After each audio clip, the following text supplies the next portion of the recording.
Bem, pessoal, a gente sabe que a pandemia ainda não acabou, a OMS se aproxima de decretar o fim da pandemia, mas aqui no Brasil a gente vai ter alguns detalhes e algumas preocupações a mais, né?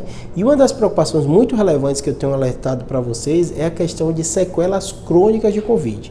O Brasil tem pouquíssimo acesso à saúde pública, né? A gente sabe que o Brasil é um modelo na atenção básica de saúde, né? Mas muita gente tem dificuldade de fazer exame e quando a gente viveu, como a gente viveu na pandemia, as pessoas meio que pegaram Covid, pegaram Covid grave, estão com sequelas e não estão procurando atendimento médico pela dificuldade do acesso, né?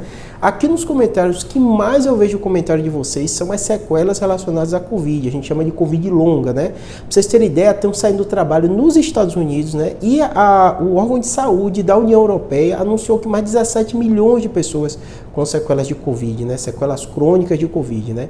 E isso traz o sinal de alerta para o Brasil. Né? O Brasil com certeza tem milhões de pessoas com sequelas de Covid, né? Que estão à margem das informações porque tem dificuldade de acesso à saúde, né?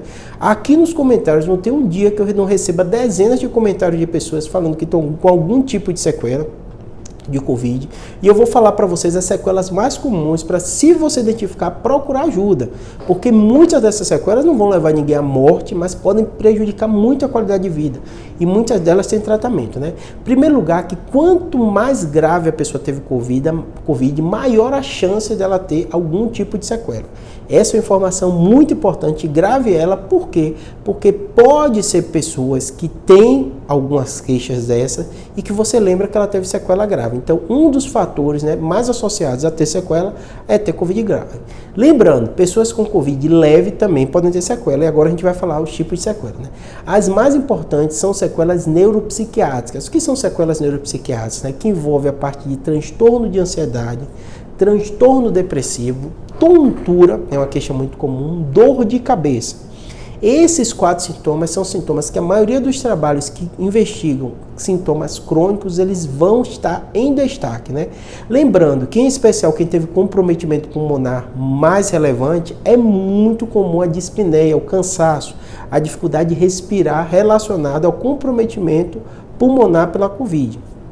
Então esse é outro sintoma com grande destaque, né? Sintomas cardiovasculares, aumentou muito a incidência de pessoas tendo infarto pós-Covid, arritmia pós-Covid. A gente sabe que uma série de alterações que a Covid causa, né? Inflamatória, piora as doenças cardiovasculares, né?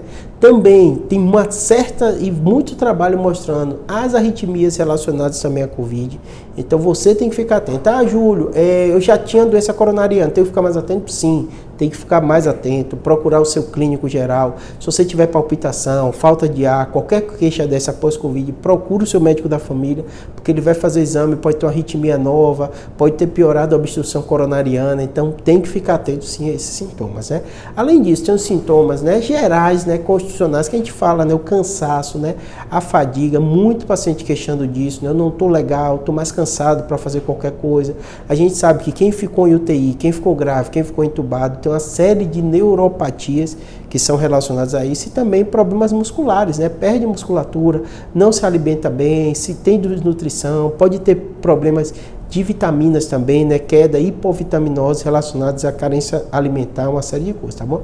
Então fique atento, é um problema importante. No Brasil tem pouquíssimos trabalhos sobre isso e eu estou ouvindo falar muito pouco disso, né? Se na Europa tem 17 milhões, no Brasil também deve ter milhões de brasileiros com sequelas de Covid, e aqui pelos comentários não tem um dia que eu não receba dezenas de comentários de pessoas também se queixando disso, tá bom? Espero que tenha ajudado. Os comentários, eu leio todos os comentários, tento responder em formato de vídeo, porque são centenas de comentários por dia. Infelizmente eu não consigo responder todos vocês, tá bom? Espero que tenha ajudado.